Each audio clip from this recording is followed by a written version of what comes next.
Good morning students. आप सब कैसे हैं? I hope you all will be fine.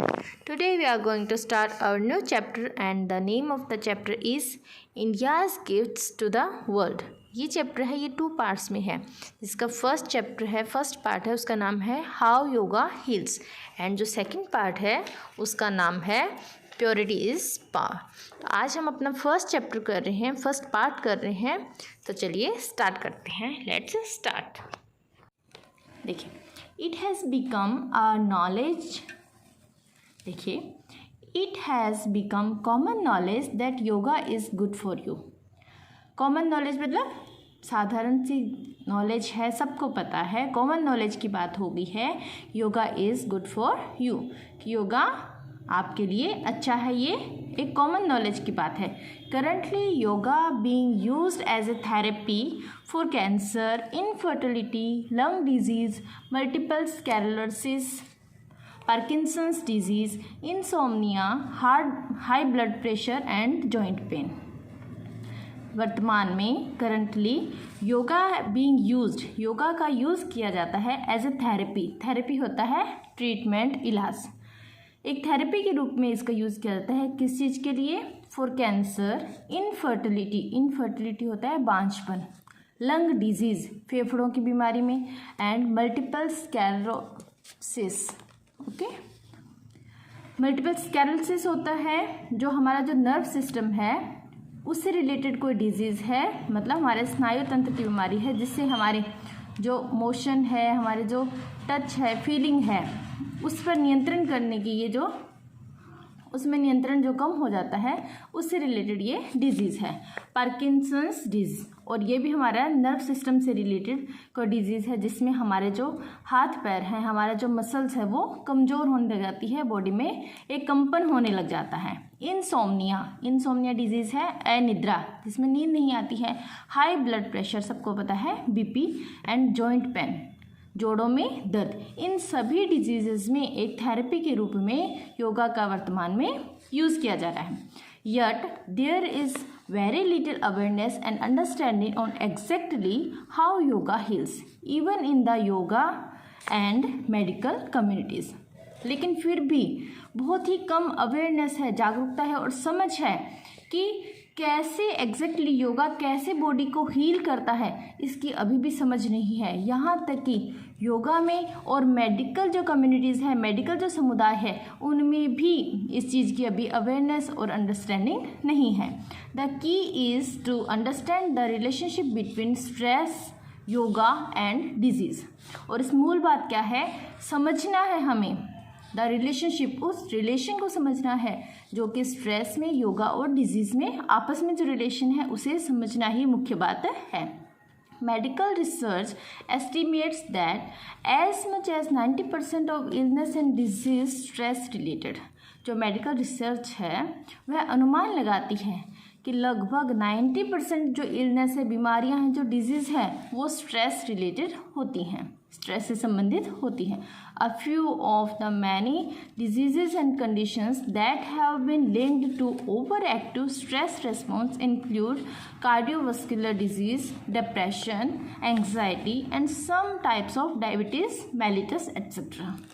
और इनमें से जो अधिकतर जो डिजीज़ हैं उनमें से कुछ डिजीज़ और अधिकतर डिजीज़ जो कंडीशंस हैं उनमें से कुछ डिजीज़ेस और कुछ कंडीशंस लिंक्ड होती है, जुड़ी होती है over active stress response. Over active है ना, अधिक क्रियाशील, जो तनाव के जो कारक होते हैं उनसे रिलेटेड, उनसे जुड़ी हुई होती है, जिसमें कार्डियोवास्कुलर डिजीज़, डिप्रेशन, एंग्जाइटी और कुछ तरह की जो मधुमेह, डायबिटीज़ मेलिटस जो बीमारियां हैं वो ओवर एक्टिव स्ट्रेस की वजह से होती है। कार्डियो होता है हमारा जो हार्ट है, और वास्कुलर होता है जो हमारा ब्लड सर्कुलेशन है, उससे रिलेटेड डिजीज़। डिप्रेशन होती है निराशा, एंग्जाइटी होती है चिंता, और कुछ तरह की मधुमेह बीमारियां ये हमारे ओवर एक्टिव स्ट्रेस रेस्पॉन्स की वजह से होती है, उससे जुड़ी हुई होती हैं। What we feel as stress is the product of sympathetic nervous system or fight or flight response, an almost instantaneous surge in heart rate, cardiac output, blood pressure, sweating, shallow breathing and metabolism combined with tensing of muscles. What we feel as stress? Stress होने पर हम कैसा feel करते हैं? यही एक उत्पाद है सिंपैथेटिक नर्वस सिस्टम का या फाइट और फ्लाइट रेस्पॉन्स का। यानी हम स्ट्रेस को कैसा लेते हैं, किस रूप में हम महसूस करते हैं एज ए स्ट्रेस, यही एक प्रोडक्ट है, एक उत्पाद है। मतलब स्ट्रेस के कारण जो उत्पाद उत्पन्न होता है वो क्या है? सिंपैथेटिक नर्वस सिस्टम या फाइट एंड फ्लाइट रेस्पॉन्स का कारण बनता है। And almost instantaneous surge in heart rate, और उसी की वजह से, इसी स्ट्रेस की वजह से एक ऑलमोस्ट मतलब इंस्टेंटेनियस होता है, एकदम तुरंत, इंस्टेंट सर्ज यानी उठाव होता है हार्ट रेट में। कार्डियक आउटपुट, कार्डियक फिर से बताया हृदय, cardiac output, blood pressure, sweating पसीना आना, शैलो ब्रीदिंग सांसें, छोटी छोटी सांसें होना, एंड मेटाबॉलिज्म, मेटाबॉलिज्म में उपापचय, पाचन की जो क्रिया है, एंड कंबाइंड विद, और इसके साथ ही जुड़ी होती हैं टेंसिंग ऑफ मसल्स, मसल्स का खिंचाव। ये जो सारी चीज़ें होती है किसकी वजह से होती है? इस फाइट एंड फ्लाइट रेस्पॉन्स की वजह से, जिसका दूसरा नाम है सिंपैथेटिक नर्वस सिस्टम। और ये एक्टिव कब होता है? हम स्ट्रेस को किस रूप में लेते हैं? स्ट्रेस की वजह से ये चीज़ शुरू होती है, पैदा होती है। Internally the fight and flight response shut down digestion, elimination and reduce blood flow to the internal organ. हमारा जो आंतरिक, जो अंदर का जो सिस्टम है, उसमें फाइट एंड फ्लाइट जो रेस्पॉन्स है वह शट डाउन कर देता है, बंद कर देता है डाइजेशन को, डाइजेशन यानी हमारी पाचन को, एलिमिनेशन, एलिमिनेशन होता है उत्सर्जन को, एंड रिड्यूस यानी कम करता है ब्लड फ्लो को, ब्लड के बहाव को कम कर देता है इंटरनल ऑर्गन्स में। आंतरिक जो भी हमारे अंग है उसमें जो ब्लड का फ्लो है उसे कम कर देता है। Short term this stress reaction is a good thing. थोड़े टाइम के लिए ये जो स्ट्रेस के प्रति ये जो रिएक्शन है ये एक अच्छी चीज़ है। द फाइट और flight response prepares us to respond to an environmental threat by fighting against it और फ्लीइंग फ्रॉम इट। जो फाइट और फ्लाइट रेस्पॉन्स है वह हमें तैयार करता है। फाइट एंड फ्लाइट रेस्पॉन्स का मतलब हुआ फाइट होता है लड़ो, फ्लाइट होता है भागो। जो फाइट एंड फ्लाइट, या तो लड़ो या फिर वहाँ से उस कंडीशन में भाग जाओ। ये जो रेस्पॉन्स है ये हमें प्रिपेयर करता है to respond to an environmental threat by fighting against और फ्लीइंग फ्रॉम इट। ये जो रेस्पॉन्स है ये हमें प्रिपेयर करता है एनवायरनमेंट के जो खतरे हैं, थ्रेट होता है खतरा, उसके प्रति प्रतिक्रिया करने के लिए हमें तैयार करता है। कि किस तरीके से तैयार करता है? या तो उसके विरुद्ध लड़ें या फिर वहाँ से भाग जाएं। इसके लिए ये फाइट एंड फ्लाइट रेस्पॉन्स हमें प्रिपेयर करता है। शॉर्ट टर्म के लिए ये एक अच्छी चीज़ है, but long term continuous exposure to stress is harmful. लेकिन लंबे समय के लिए लगातार इस स्ट्रेस का शिकार बनना हमारे लिए बहुत ही हार्मफुल है। Placing excess wear and tear on the body system and severely limiting the body's natural maintenance and healing abilities. ये जो लॉन्ग टर्म के लिए जो कंटिन्यूस स्ट्रेस एक्सपोजर है ये हमारी बहुत ही हार्मफुल है। और इसकी वजह से क्या होता है? एक्सेस मतलब अत्यधिक wear and tear on the body, body system में बहुत ही टूट फूट होती है और सीवियरली और बुरी तरह से ये लिमिट कर देता है, कमज़ोर बनाता है बॉडी के नेचुरल मेंटेनेंस को, नेचुरल प्रबंधन को, और बॉडी की हीलिंग एबिलिटीज़ को बुरी तरह से ये संकुचित कर देता है, बुरी तरह से लिमिटेड कर देता है। Chronic stress can lead to continuously high level of cortisol. Chronic stress होता है लंबे समय के लिए जो स्ट्रेस है वह हमें ले जाता है लगातार high level of cortisol, cortisol के हाई लेवल की तरफ हमें ले जाता है। कोर्टिसोल एक ऐसा हार्मोन है जो कि तनाव की वजह से उत्पन्न होता है। This hormone is normal level, hormones normal level helps to maintain an active healthy body including regulation metabolism and blood pressure. इस हार्मोन का जो नॉर्मल लेवल है वह हमें हेल्प करता है हमारी बॉडी को एक्टिव रखने में और हेल्दी बॉडी रखने में हेल्प करता है, जिसमें क्या शामिल है? रेगुलेशन यानी नियंत्रण, मेटाबॉलिज्म उपापचय का नियंत्रण और ब्लड प्रेशर का नियंत्रण भी इसमें शामिल है। But excessive amount of cortisol can suppress immune system and cause sleep disturbance and loss of appetite. लेकिन बहुत अधिक मात्रा में कॉर्टिसोल जो है वह दबाता है, कमज़ोर बनाता है इम्यून सिस्टम को और हमारे नींद की डिस्टर्बेंस का भी कारण बनता है और साथ ही साथ भूख भी इससे समाप्त होती है, इसका कारण भी ये बनता है। High levels of cortisol can also increase your heart rate, blood pressure and your cholesterol and triglyceride level, risk factor for both heart attack and strokes. जो हाई लेवल का कॉर्टिसोल है वह आपकी जो हार्ट रेट को increase करता है, blood pressure को इंक्रीज़ करता है और आपके कोलेस्ट्रॉल लेवल है उसको और ट्राइग्लिसराइड लेवल है उसको भी इंक्रीज़ करता है। ये ट्राइग्लिसराइड लेवल क्या है? ये रिस्क फैक्टर है हमारे हार्ट के लिए, हार्ट अटैक के लिए और स्ट्रोक्स के लिए। हार्ट अटैक, हृदयाघात के लिए एक रिस्क फैक्टर है जिसका नाम है ट्राइग्लिसराइड लेवल। कोलेस्ट्रॉल और ट्राइग्लिसराइड लेवल ये उसको भी बढ़ाता है। The byproducts of cortisol act as sedatives which can lead to changes mood, especially to feelings of depression।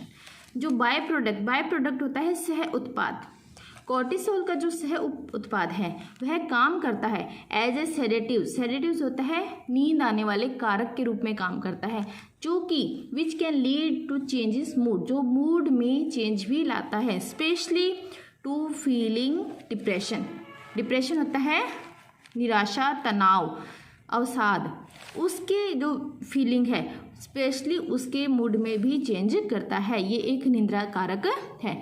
Cortisol का सह उत्पाद ये है, उप उत्पाद है। नेक्स्ट देखिए,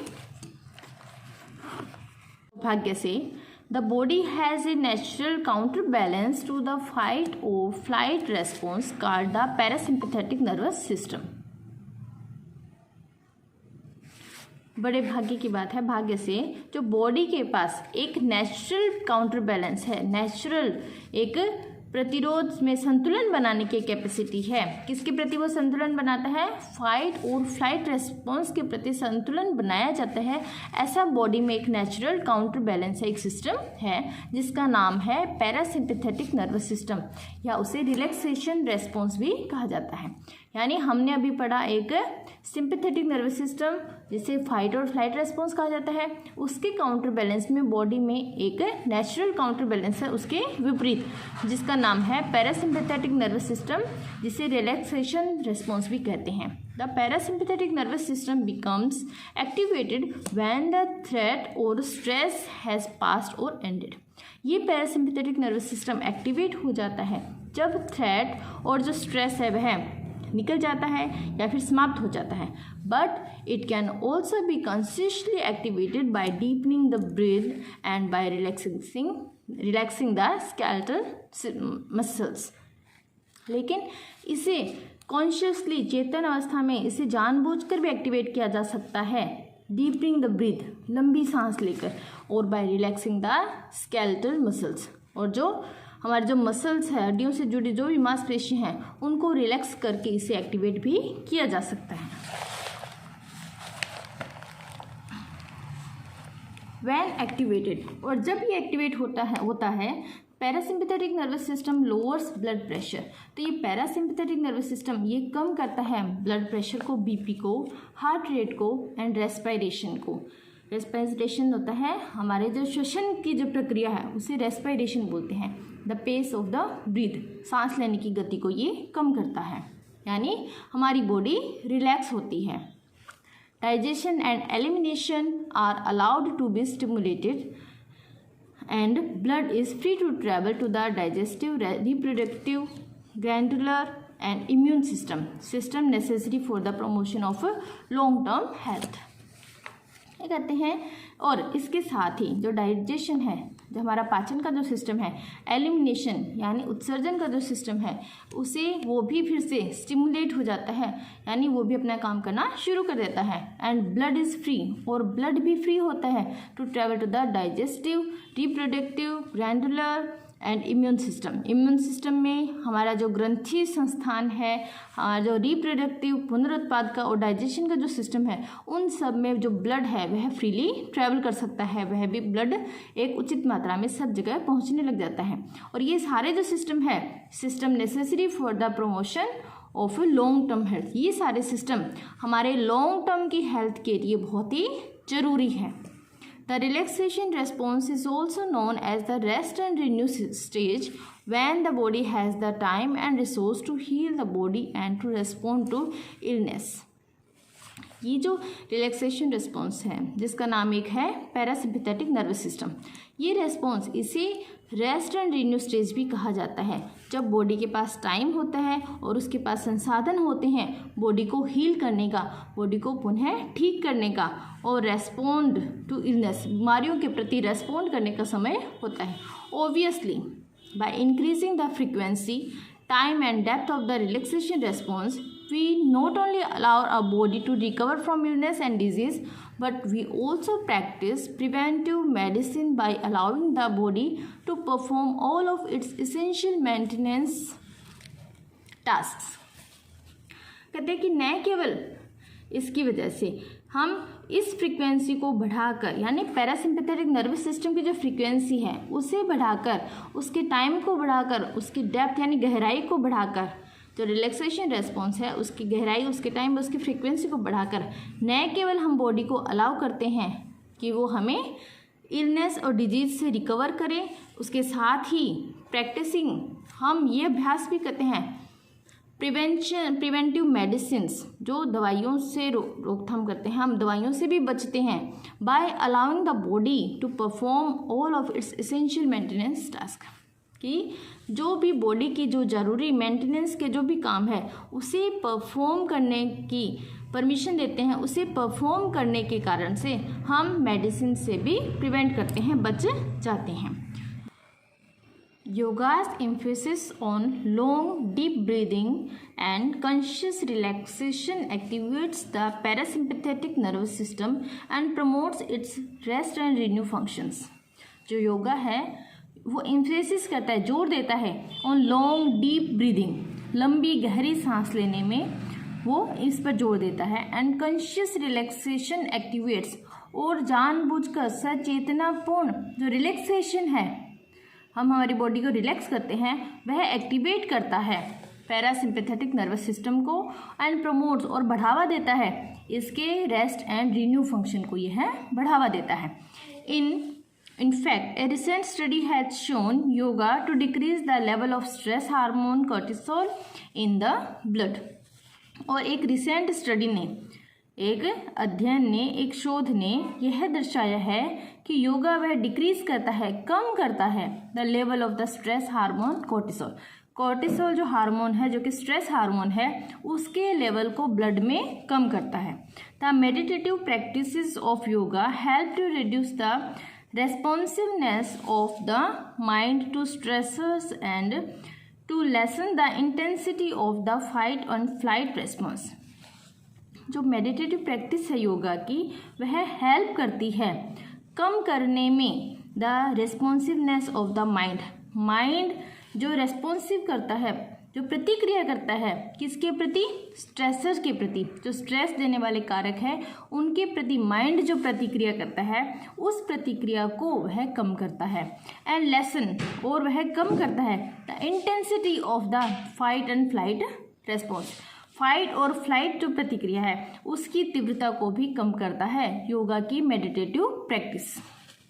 yoga also teaches us to see potential stressors as challenges rather than threats, enabling one to avoid the stress response entirely.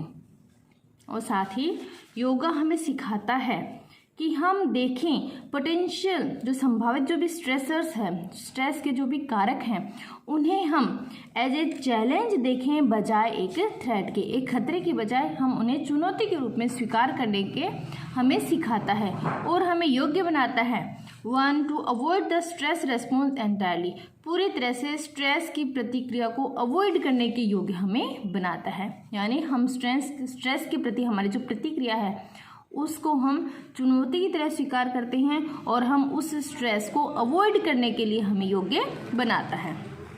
Not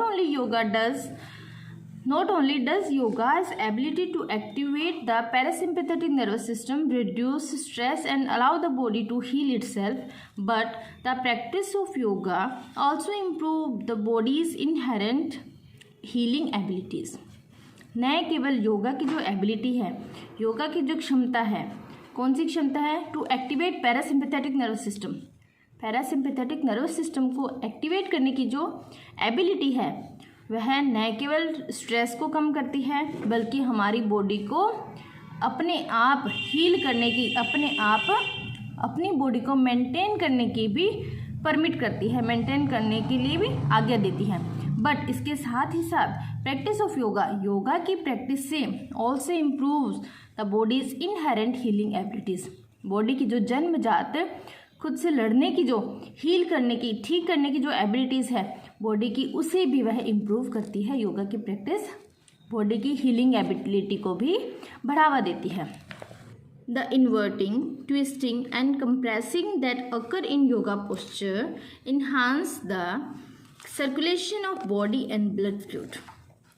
कि बॉडी को इन्वर्ट करना है शरीर को सिकोड़ना, मोड़ना, और ट्विस्टिंग यानी उसको मोड़ना, एंड कंप्रेसिंग उसको दबाना, ये जो तीनों पोस्चर है योगा में होते हैं, योगा के जो पोस्चर्स हैं ये बढ़ावा देते हैं, इन्हेंस करते हैं the circulation of body, blood circulation को, और बॉडी के जो फ्लूइड है उसके सर्कुलेशन को ये बढ़ावा देते हैं, उसके जो पूरे बॉडी में जो सर्कुलेशन है उसको यह बढ़ावा देते हैं। This increase in circulation not only improves the body's ability to deliver the material need to allow healing to take place, but also activates the lymphatic system to maintain normal functioning of the immune system and inflammation response. This increase, और यह जो body के जो system है जो कि योगिक posture ये बढ़ावा देते हैं ब्लड सर्कुलेशन को और ब्लड फ्लूइड को, और इसके कारण increase in circulation not only, और ये सर्कुलेशन में जो बढ़ावा है वह न केवल इम्प्रूव करता है बॉडी की एबिलिटी को, बॉडी की क्षमता को इम्प्रूव करता है। कौन सी क्षमता? To deliver the material needed to allow healing to take place, body को वापस सुधारने के लिए जो भी मटेरियल की आवश्यकता होती है उसे डिलीवर करने की, उसे भेजने की क्षमता को यह बढ़ावा देता है। But also activate the lymphatic system to maintain normal functioning of the immune system and inflammation response, और इसके साथ ही है लिम्फेटिक सिस्टम को भी बढ़ावा देता है जो कि मेंटेन करता है नॉर्मल फंक्शनिंग, जो फंक्शन है हमारी बॉडी की, जो नॉर्मली जो फंक्शनिंग है, कार्य है इम्यून सिस्टम से रिलेटेड, और जो इन्फ्लेमेशन रेस्पॉन्स है, किसी जगह पर जो सूजन है उसके प्रति जो भी प्रतिक्रिया करता है बॉडी, उसको भी यह बढ़ावा देता है। Yoga postures also improve muscle strength, flexibility and range of motion. Yoga के जो पोस्चर्स हैं वह इम्प्रूव करते हैं हमारी मांसपेशियों की ताकत को, फ्लेक्सिबिलिटी यानी लचीलेपन को, और रेंज ऑफ मोशन, हमारे जो बॉडी की जो मोशन है, बॉडी जो भी फ्लेक्सिबिलिटी जो भी गति करते हैं उसकी रेंज को भी बढ़ाता है।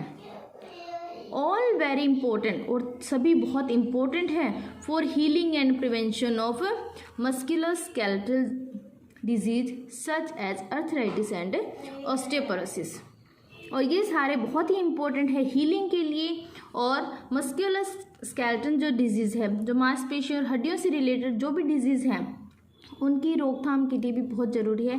कौन कौन सी डिजीज़ है? जैसे कि अर्थराइटिस है, जोड़ों की जो भी प्रॉब्लम्स है, और ऑस्टियोपोरोसिस जिसमें हड्डियां बहुत वीक हो जाती है, इन सभी प्रॉब्लम्स को रोकने में भी ये मदद करता है।